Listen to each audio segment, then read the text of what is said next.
12 years. 12 years of my life dedicated to building something extraordinary from nothing. 12 years of arriving first, leaving last, and turning a failing international division into a $200 million revenue generator for Sterling and Associates. My name is Alexandra Sterling. No relation to the company name, just a cruel coincidence that would later become the most ironic twist in this entire story. At 34, I was the youngest senior vice president in the company's 50-year history. I had everything: corner office on the 47th floor, a team of 200 across 6 countries, and the respect of everyone who mattered in international trade consulting. Had, past tense, because in exactly 18 minutes, my entire world was about to implode. I was reviewing quarterly projections when Margaret, Mr. Harrison's assistant, knocked on my glass door. "Alexandra? Mr. Harrison needs to see you immediately." Something in her tone made my stomach drop. Margaret had been Harrison's right hand for 15 years. She knew how to deliver messages with the appropriate weight. This wasn't about quarterly reviews or client presentations. This was different. I walked down the mahogany-paneled corridor toward the CEO's office, my heels clicking against marble floors that suddenly felt like I was walking to my own execution. Harrison's door was slightly ajar, and I could hear muffled voices inside. "Come in, Alexandra. Close the door behind you." Richard Harrison sat behind his massive oak desk, but he wasn't alone. A young man, maybe 22 or 23, sat casually in one of the leather chairs, scrolling through his phone like he owned the place.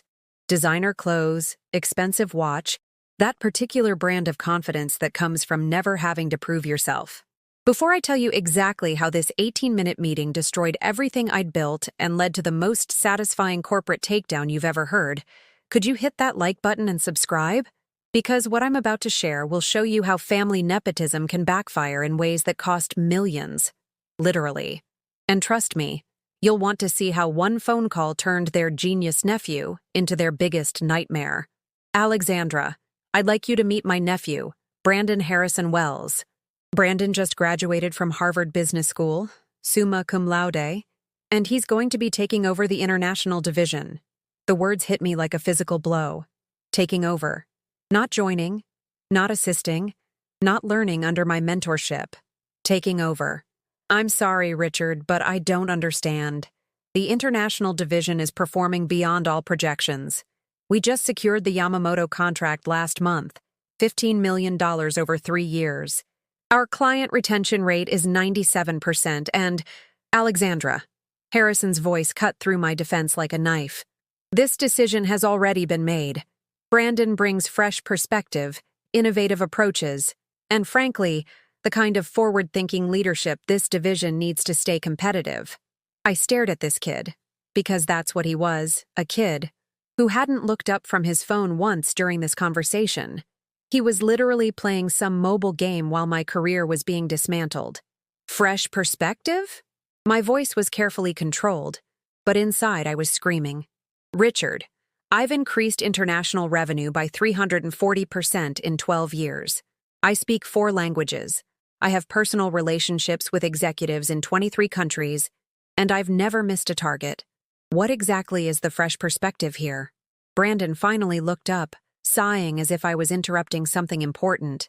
"Look, Alexandra, can I call you Alex? The thing is, business is changing. It's all about digital disruption now, blockchain solutions, AI-driven analytics. My generation understands connectivity in ways that, well, frankly, your generation doesn't. My generation. I was 34 years old." Harrison nodded approvingly. "Exactly. Brandon has already identified several inefficiencies in our current international protocols. He's developed a comprehensive restructuring plan that will streamline operations and increase profitability by at least 40%. A restructuring plan? I couldn't hide my incredulity anymore. He's been here for what, 5 minutes? And he's already restructured a division he's never worked in? Brandon rolled his eyes, actually rolled his eyes at me. "I've been analyzing your department's data for the past month. The problems are pretty obvious once you know what to look for. Your client acquisition strategies are outdated, your team structure is bloated, and honestly, some of your international partnerships seem more like expensive friendships than actual business relationships. Expensive friendships. He was talking about the Nakamura Group relationship I'd spent 3 years cultivating, which had resulted in our largest contract to date. He was dismissing the Hoffman Industries partnership that had opened up the entire European market for us. "Richard," I said, turning back to Harrison and ignoring the nephew entirely, "I need to understand what's really happening here. Is this about performance? Because my numbers speak for themselves. Is this about restructuring? Because I've successfully managed 4 major reorganizations. Is this about cost cutting?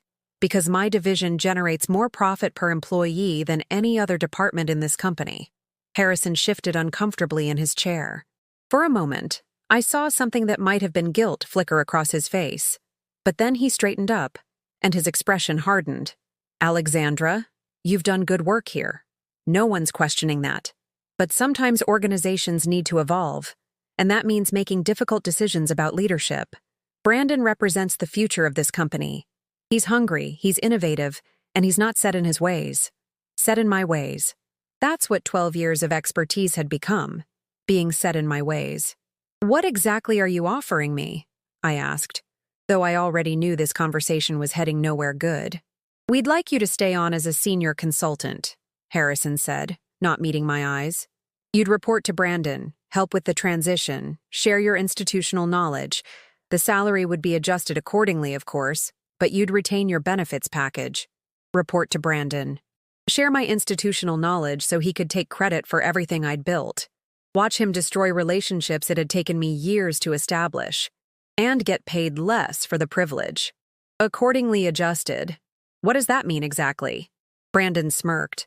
"Look, Alex, consultant rates are typically about 60% of executive salaries. But you'd have less responsibility, less stress. It's actually not a bad deal when you think about it. 60%. They wanted me to train my replacement, watch him dismantle my life's work, and take a 40% pay cut for the experience." I stood up slowly, smoothing down my skirt, buying myself a moment to think. In that moment, I realized something that would change everything. I wasn't angry. I was calculating. "I need some time to consider this offer," I said calmly. "Of course," Harrison replied, looking relieved that I wasn't making a scene. "Take the weekend, but I'll need an answer by Monday." Brandon is eager to get started. Eager to get started. On Monday, 4 days to dismantle 12 years of my life. I walked back to my office in a daze, but by the time I closed my door, something had crystallized in my mind. I pulled out my phone and dialed a number I hadn't called in 6 months. "David? It's Alexandra Sterling." "Yes, I know it's been a while. Actually, I'm calling because I might need that favor you offered me last year. The documentation favor." David Chen was a forensic accountant I'd met during the Westridge Industries audit scandal. Brilliant, discreet, and he owed me big time because I'd recommended him for 3 major contracts.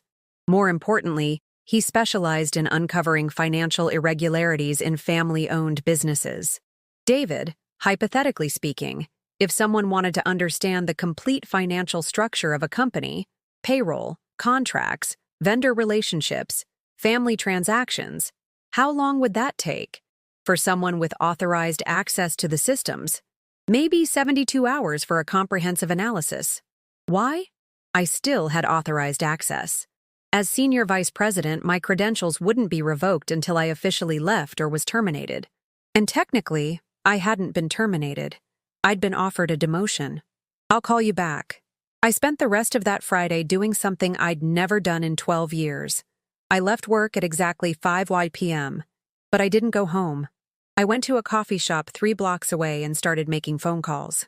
The first call was to Maria Santos, my counterpart at Hamilton & Associates, our biggest competitor. "Maria, it's Alexandra Sterling. I might have a proposition for you."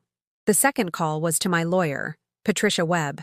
"Patricia, I need to understand something about non-compete clauses and wrongful termination in New York State." The third call was the most important. "Mr. Nakamura, it's Alexandra Sterling from Sterling & Associates." "Yes, sir. I'm calling about the renewal discussion we had last month. Actually, there might be some changes you should be aware of." By Sunday night, I had a complete picture of what was really happening. David's analysis had revealed something beautiful.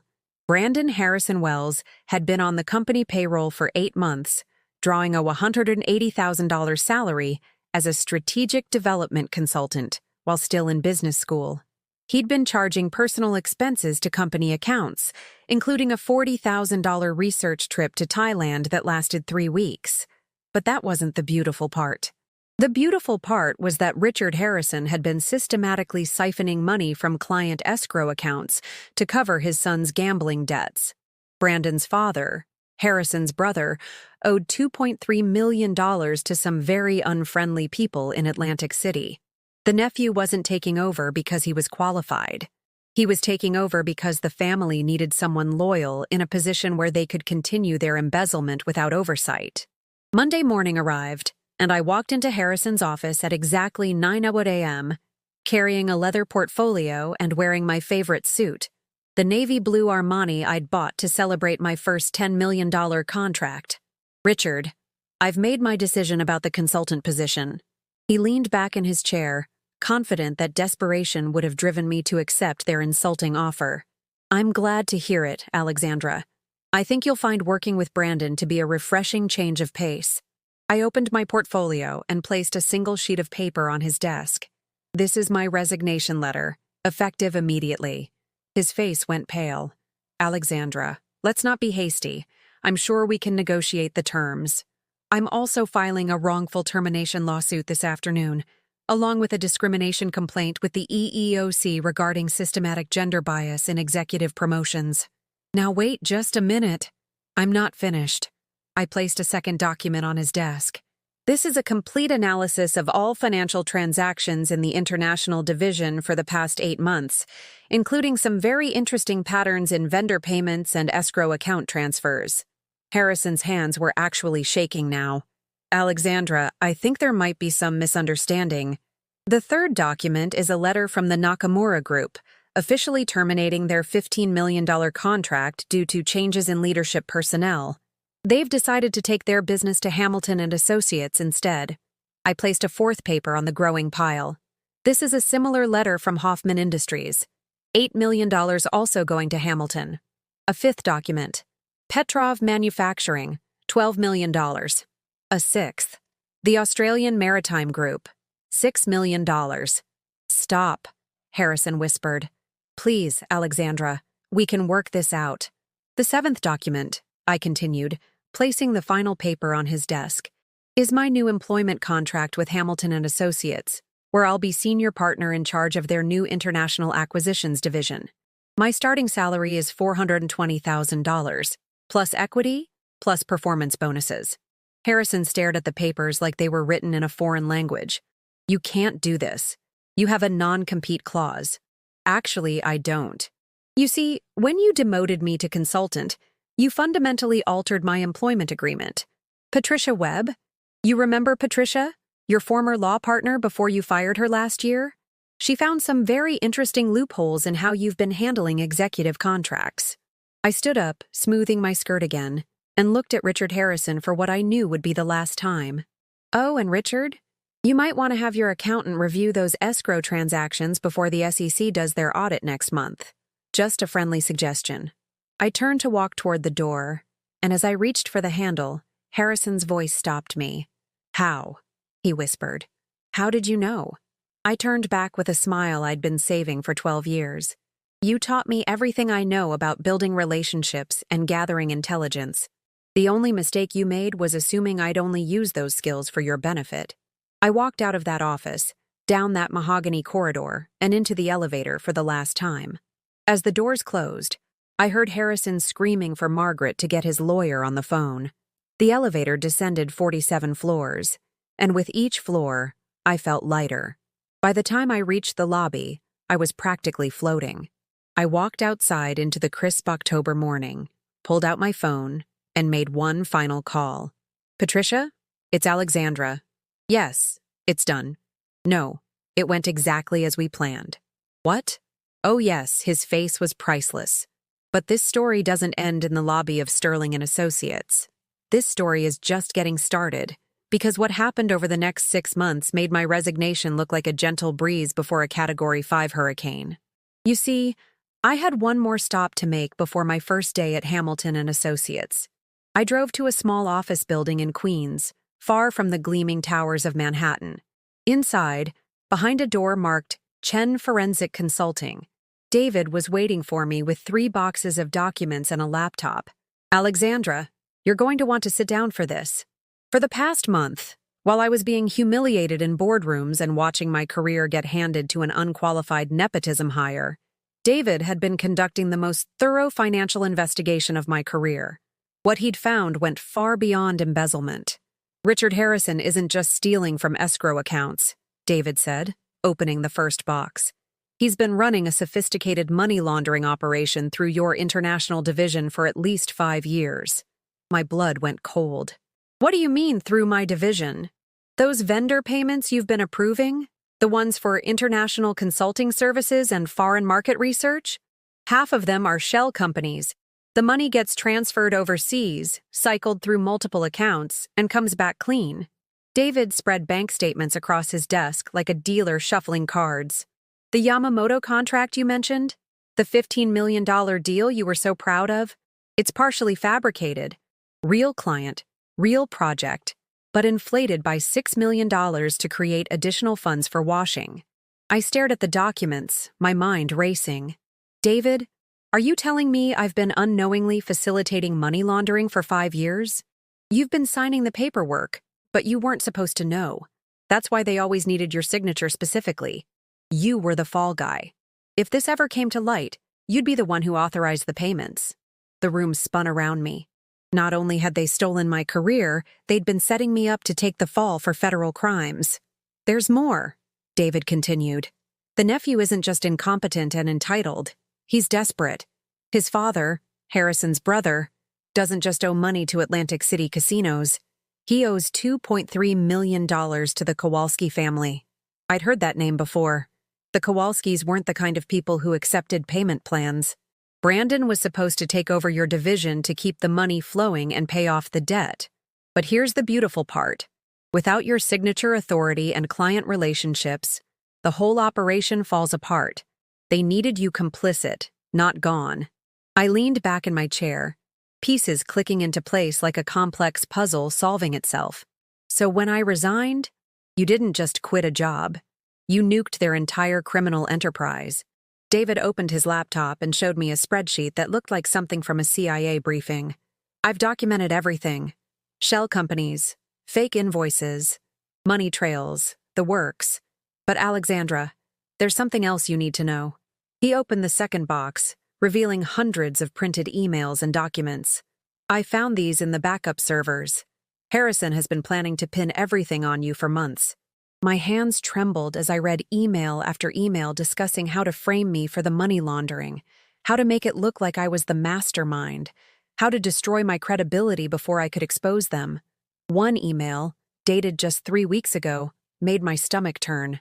A. Sterling becoming suspicious about vendor payments. Nephew transition must happen immediately. Once she's out, we can blame everything on her unauthorized financial arrangements with international clients. Her signature is on everything. They were going to destroy me, I whispered. They were going to send you to federal prison, David corrected. 25 to life for money laundering, racketeering, and international financial fraud. I sat in silence for several minutes, processing the magnitude of what I'd discovered. Then, something shifted inside me. The hurt, the betrayal, the anger. It all crystallized into something much more dangerous. Absolute clarity. David, I need you to make copies of everything. Multiple copies. And I need you to help me with something else. Name it. I need to disappear for exactly 72 hours.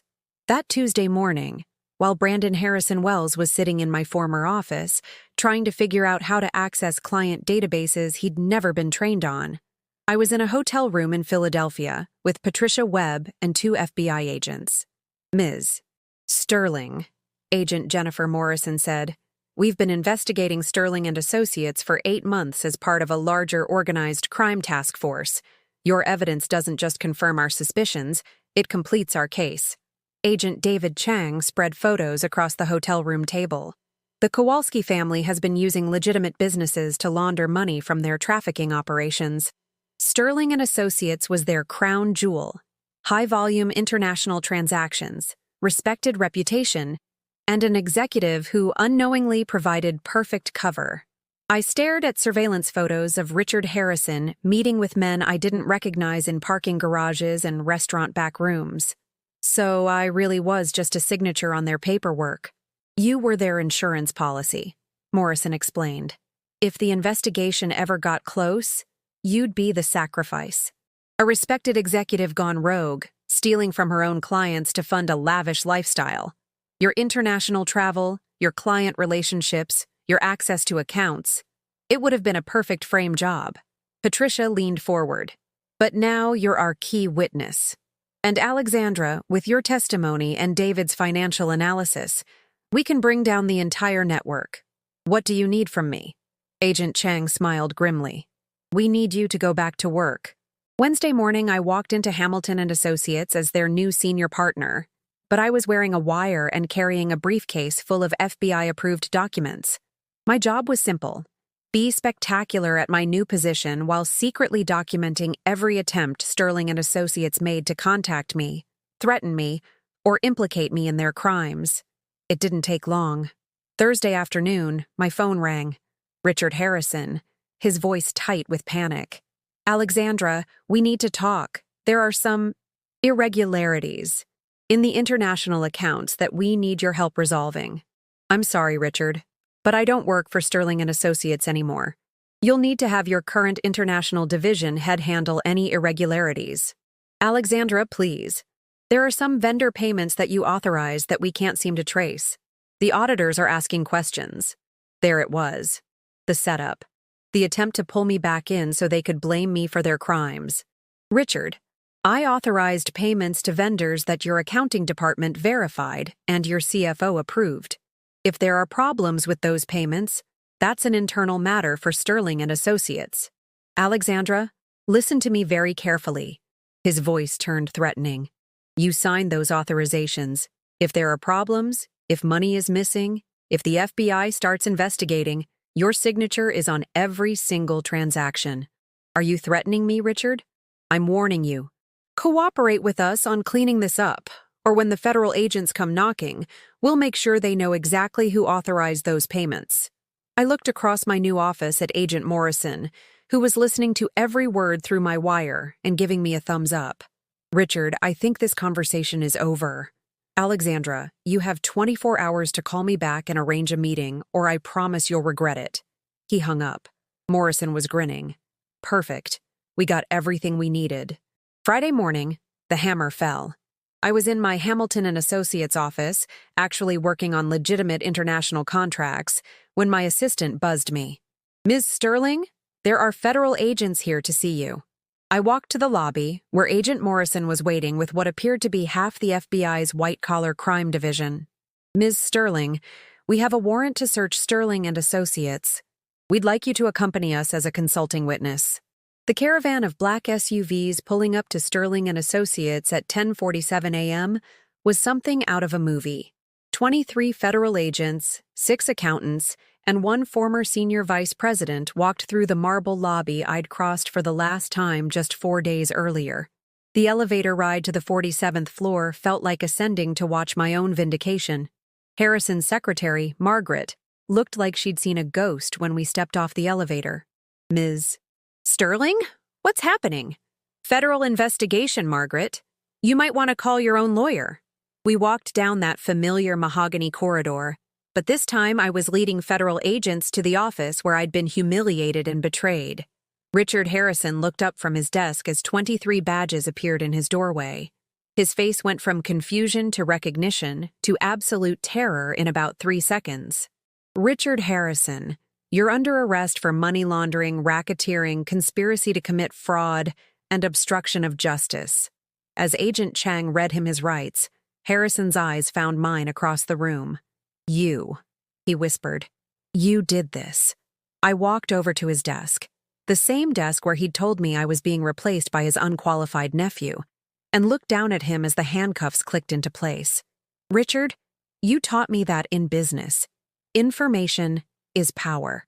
You just never imagined I'd use that lesson against you. But the most beautiful moment came when we found Brandon.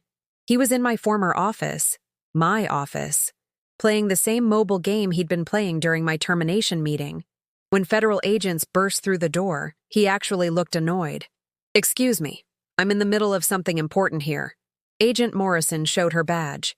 "Brandon Harrison Wells, you're under arrest for conspiracy to commit money laundering and fraud." "What? There's obviously been some mistake. Do you know who I am? Do you know who my uncle is?" As they handcuffed him, he started screaming. "This is harassment. I'm Harvard Business School. I graduated summa cum laude. You can't arrest me." I couldn't resist. I walked into my former office one last time and looked at this entitled child who'd thought he could steal 12 years of my life's work. "Brandon, remember when you said your generation understands connectivity better than mine?" He glared at me through his tears. "What does that have to do with anything?" I connected the dots. I connected the money trails. I connected with federal agents. And I connected your entire family to federal prison sentences. As they led him away, he was still screaming about Harvard and how this was all a mistake. The raids lasted 6 hours. They seized computers, files, bank records, and enough evidence to fill a small warehouse. By 5 p.m., Sterling and Associates was essentially finished. But the story gets even better. 2 weeks later, I was sitting in my Hamilton and Associates office when Patricia Webb walked in with a legal document that made my entire year. "Alexandra, Sterling and Associates is filing for bankruptcy." But here's the interesting part. Their client list, vendor relationships, and international contracts are all being auctioned off to pay creditors and legal fees. I looked up from the merger proposal I was reviewing for Hamilton. And Hamilton and Associates has first right of refusal on all international division assets, since we can prove those relationships were built primarily through your efforts, not the company's infrastructure. 3 months later, I walked into a bankruptcy courtroom wearing the same navy blue Armani suit I'd worn to my resignation meeting.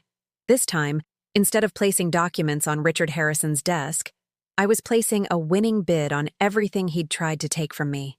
$2.7 million for all international division assets, including client contracts, vendor relationships, and intellectual property rights. The auctioneer's gavel came down like thunder.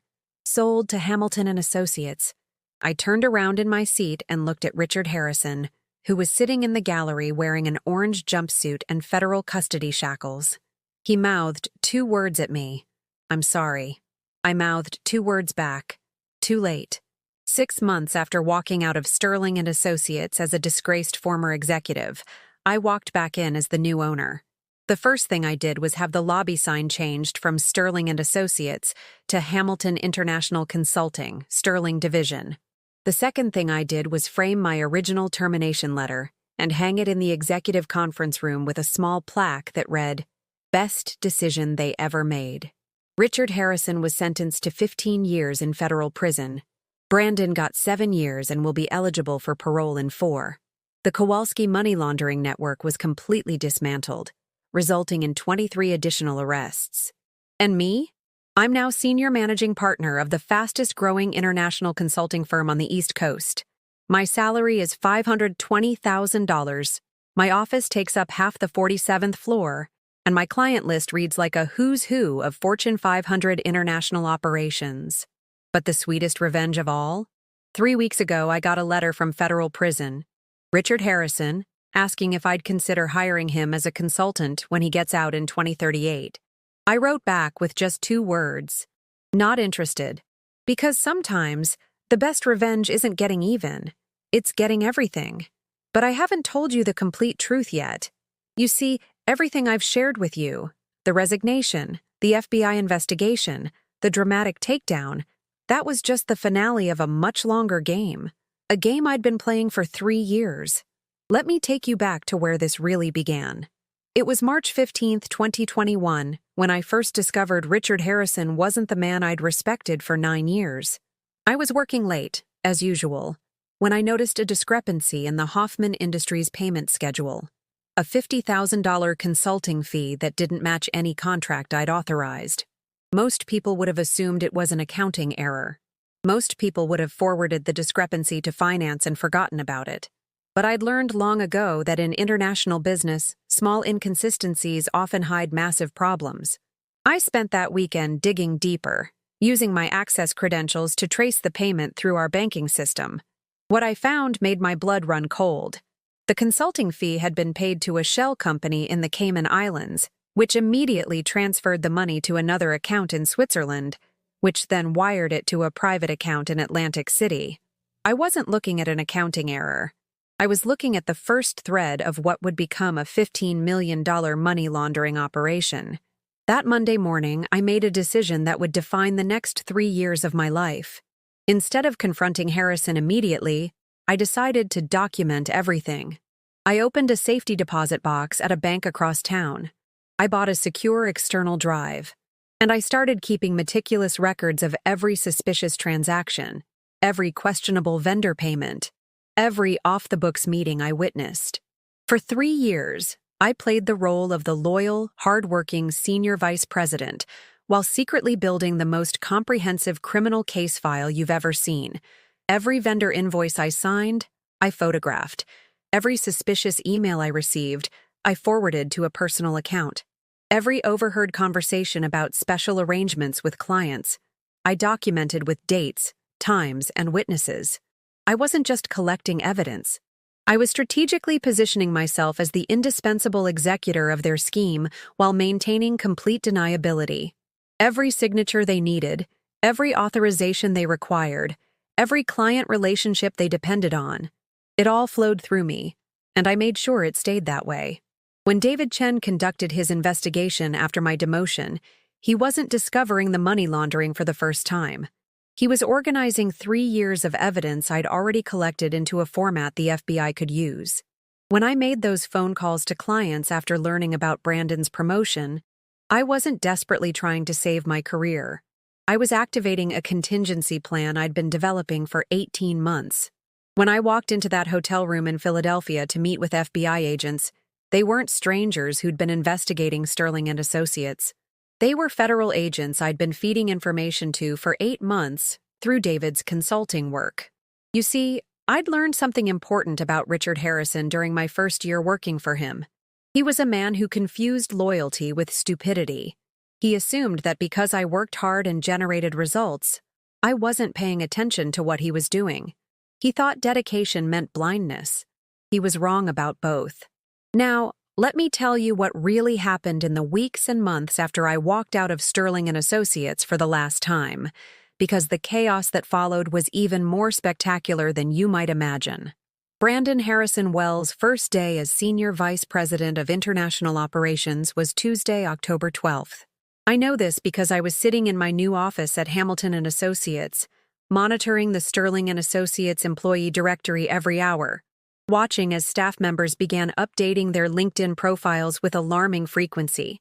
By Wednesday, Brandon had fired 3 people. Melissa Rodriguez, my former assistant who'd been with the company for 8 years, was terminated for inefficiency because she couldn't immediately provide him with client contact information that was stored in systems he didn't know how to access. James Chen, our lead analyst for the Asian markets, was let go for resistance to new methodologies after he questioned Brandon's plan to switch all client communications to Slack and TikTok. Sarah Kim, who managed our European partnerships, was fired for outdated thinking when she explained that the Hoffman Industries contract required monthly face-to-face meetings in Frankfurt, not virtual reality conferences, as Brandon had suggested. Each termination sent me a personal message within hours. Not because they were angry at me, but because they wanted me to know that Sterling and Associates was imploding exactly as we'd predicted. By Friday of that first week, Brandon had managed to accidentally delete the client database while trying to streamline the interface, schedule a video conference with the Nakamura Group at 3 a.m. Tokyo time, because he forgot about time zones. Send a proposal to Petrov Manufacturing that addressed them as Peter Manufacturing throughout the entire document. Attempt to charge a $500 team lunch to the Yamamoto Group contract as a client entertainment expense.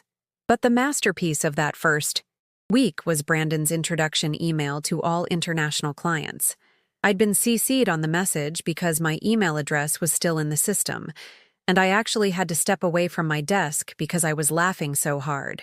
Dear esteemed global partners, my name is Brandon Harrison Wells, and I'm excited to introduce myself as the new Senior Vice President of International Operations at Sterling & Associates.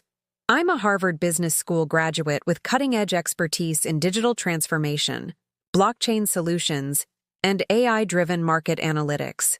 I'll be implementing several exciting changes to optimize our partnership experience, including transitioning all communications to digital-first platforms for maximum efficiency, streamlining our service delivery through automated systems, leveraging machine learning algorithms to predict your business needs, eliminating redundant face-to-face meetings in favor of virtual reality collaboration spaces. I look forward to taking our partnerships to the next level with innovative solutions that previous management may have overlooked.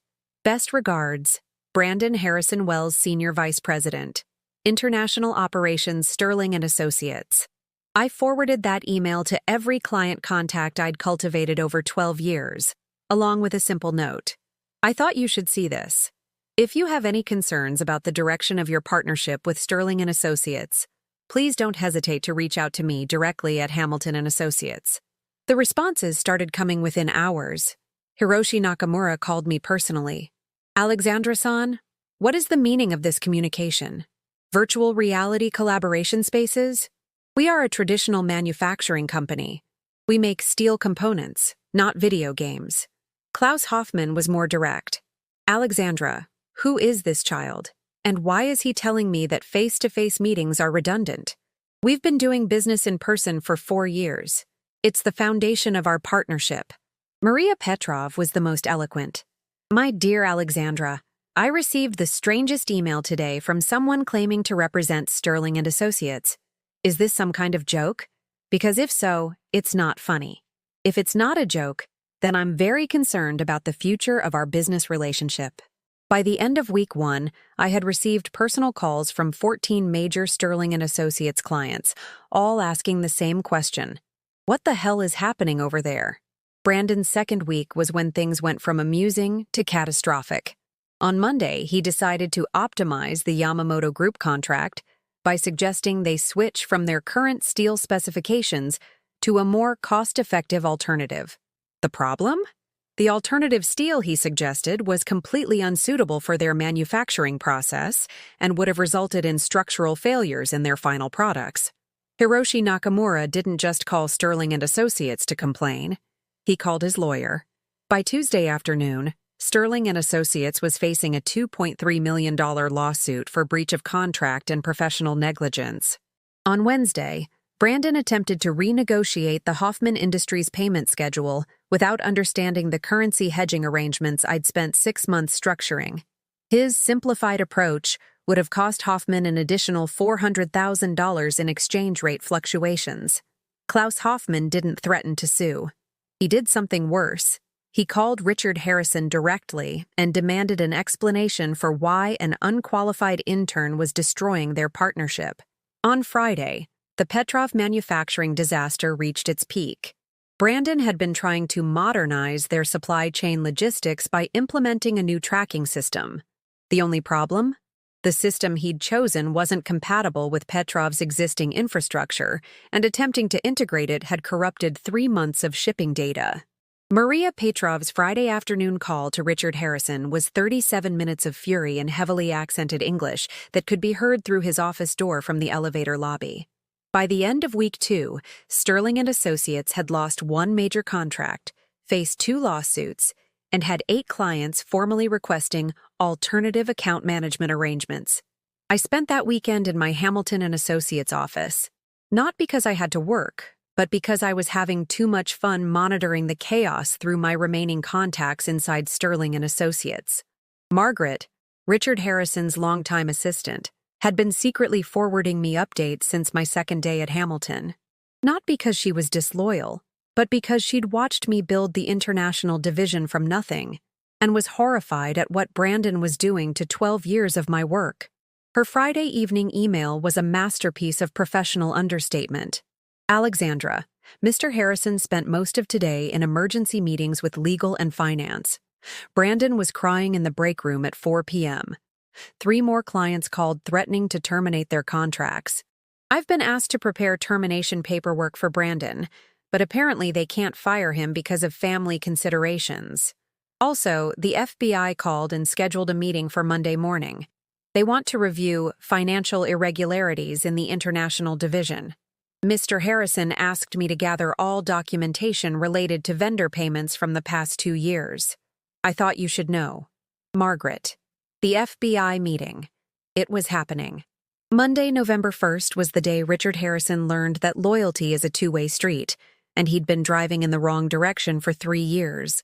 Agents Morrison and Chang arrived at Sterling and Associates at 9:00 a.m. sharp, carrying briefcases full of evidence that I'd been helping them compile for 8 months. They weren't there for a preliminary investigation. They were there to give Harrison one chance to cooperate before the handcuffs came out. I wasn't present for that meeting, but Margaret's report was better than any court transcript. Harrison spent the first 20 minutes trying to charm the agents, offering coffee and making small talk about federal budgets and the challenges of white-collar investigation. When Agent Morrison placed the first batch of bank records on his desk, his demeanor changed completely.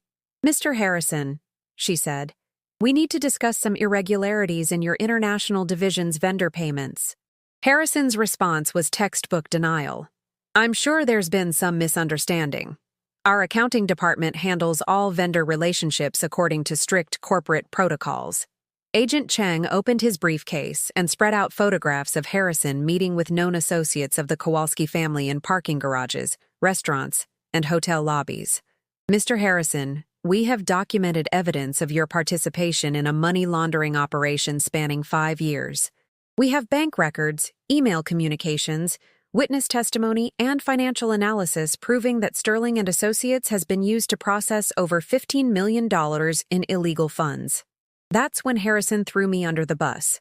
"Agents, I think you need to understand something about our former senior vice president, Alexandra Sterling. She was terminated last month due to suspicious financial activities.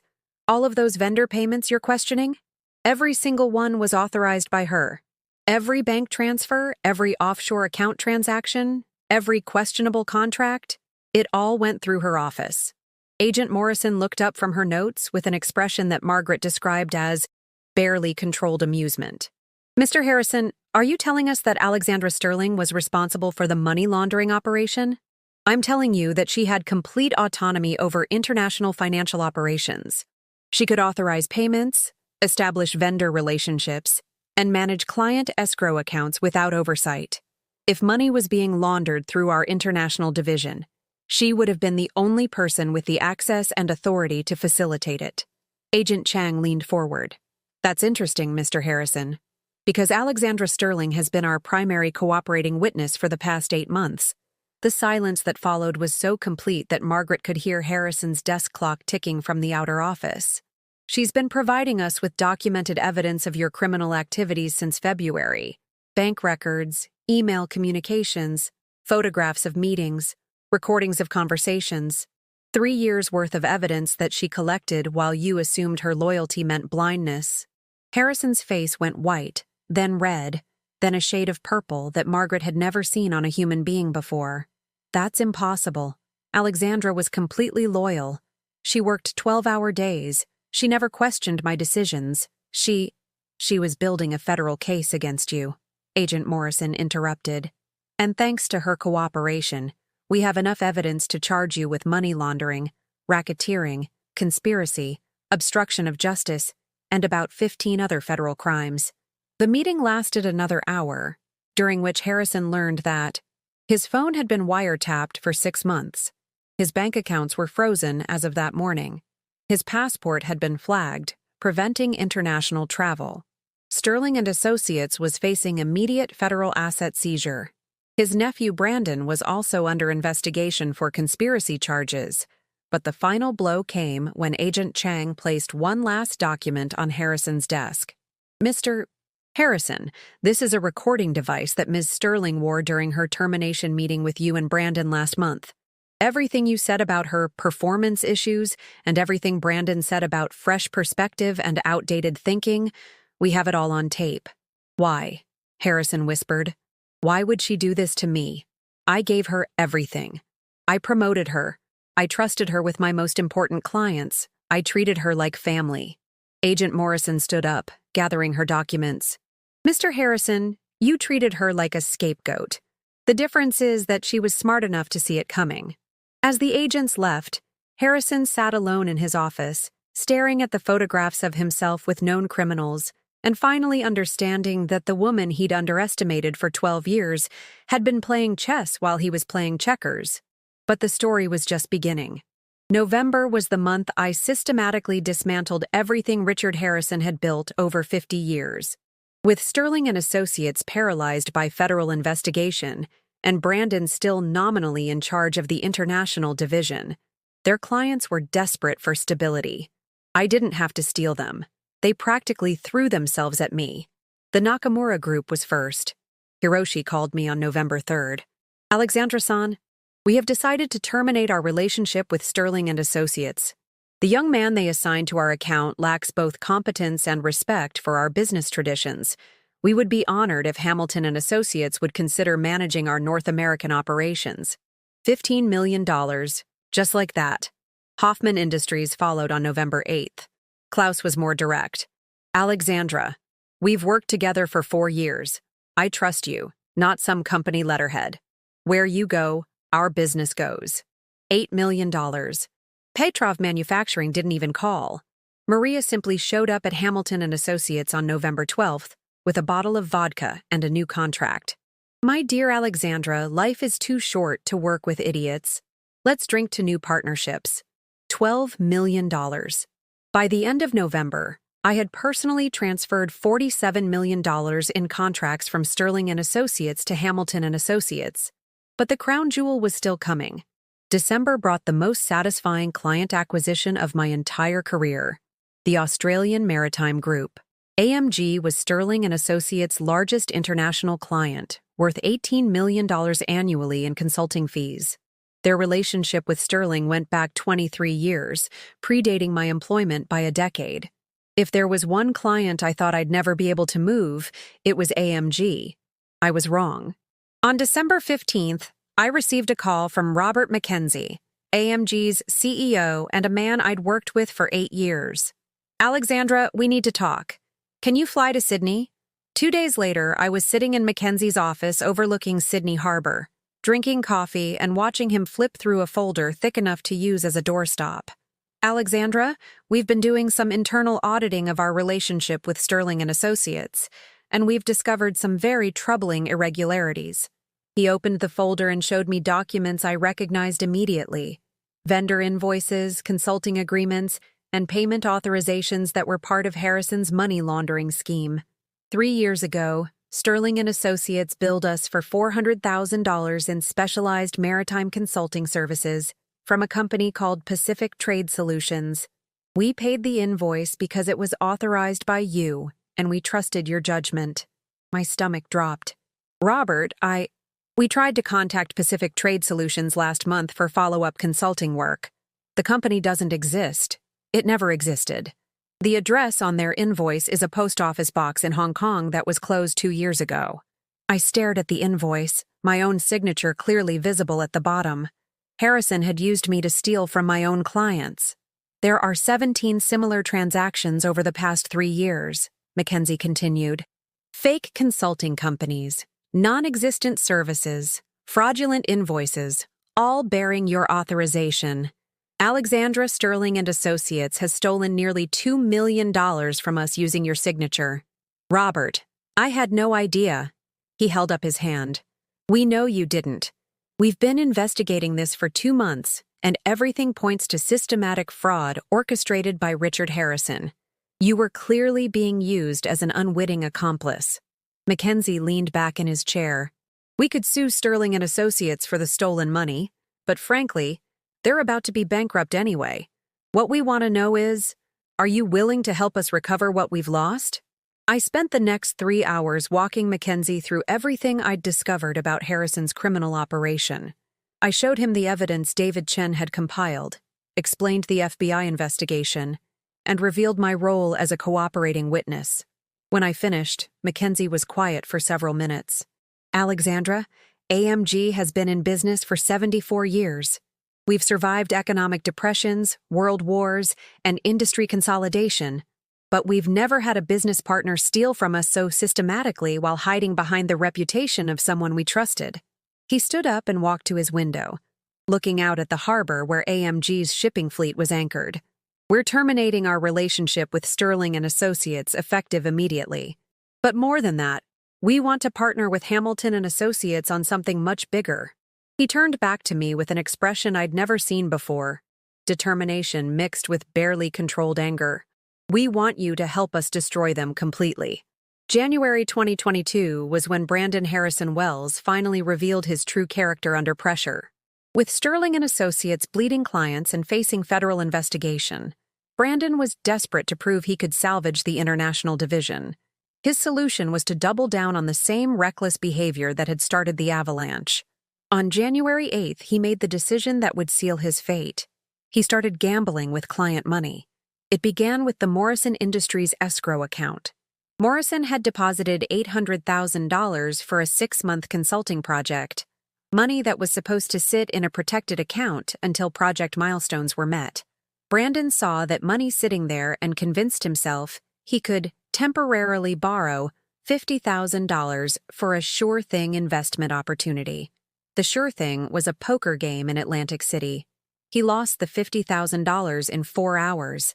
Instead of confessing, he took another $100,000 from the same account, certain he could win back the original loss. He lost that too. By January 15th, Brandon had stolen $300,000 from the Morrison Industries account. By January 22nd, he'd moved on to the Chen Manufacturing escrow account. By January 30th, he'd taken money from 6 different client accounts, always planning to pay it back after his next big win. The problem with gambling addiction is that the wins never come when you need them most. On February 3rd, Morrison Industries requested an escrow account statement as part of their monthly financial review. When Sterling and Associates' accounting department tried to generate the report, they discovered that the account was $300,000 short. The frantic call to Brandon's office came at 2:17 p.m. on a Thursday. Margaret later told me that the screaming could be heard 3 floors away. Brandon's explanation to Richard Harrison was a masterpiece of entitled desperation. It's just a temporary cash flow issue. I had to make some strategic investments to generate revenue for the division. The money will be back in the accounts by next week. What strategic investments? Harrison demanded. Market opportunities, high-yield returns. I used business school analytical models to identify optimal investment windows. Brandon, did you steal money from client escrow accounts? I borrowed funds for strategic initiatives with the intention of returning them with profits that would benefit both the company and the clients. Harrison stared at his nephew for 30 seconds of absolute silence.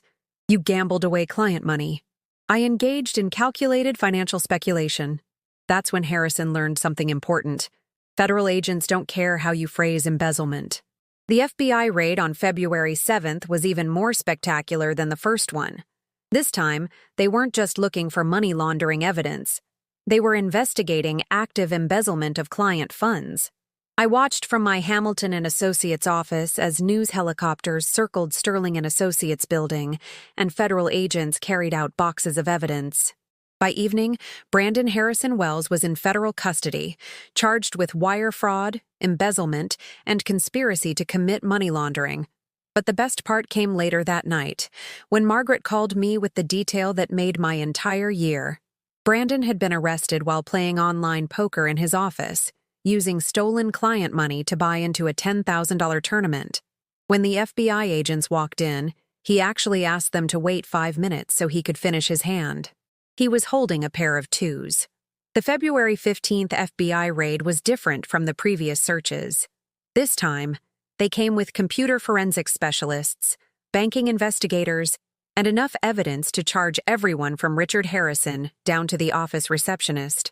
I was officially called in as a key witness, which meant I got to walk through Sterling and Associates one final time as the building was systematically dismantled by federal agents. The elevator ride to the 47th floor felt like a victory lap. Harrison's office was a disaster zone of seized computers, boxed files, and federal agents photographing everything from his desk calendar to his coffee mug. When he saw me walk in with Agent Morrison, his face showed something I'd never seen before: complete defeat. "Alexandra," he said quietly, "I need you to know that I never intended for you to get hurt by any of this." I looked at the man who had tried to frame me for his crimes, destroy my career, and send me to federal prison, and I felt something unexpected: pity. "Richard, you had 12 years to choose between doing the right thing and protecting your family's criminal activities. You chose crime, every single time." Agent Morrison placed a thick folder on Harrison's desk. "Mr. Harrison, we've identified over $15 million in laundered funds, $3 million in stolen client money, and evidence of racketeering conspiracy spanning 5 years. You're looking at 25 to life in federal prison." Harrison's hands were shaking as he opened the folder. Every page contained evidence I had collected, documented, and preserved over 3 years of careful planning. "The beautiful irony," I continued, "is that you taught me how to do this. You taught me to be methodical, to document everything, to build relationships based on trust and information. You just never imagined I'd use those skills to destroy you." Harrison looked up at me with tears in his eyes. "Why didn't you just leave? If you knew what I was doing, why didn't you just find another job?" I thought about that question for a moment, because it deserved an honest answer. "Because you weren't just stealing money, Richard. You were stealing people's trust.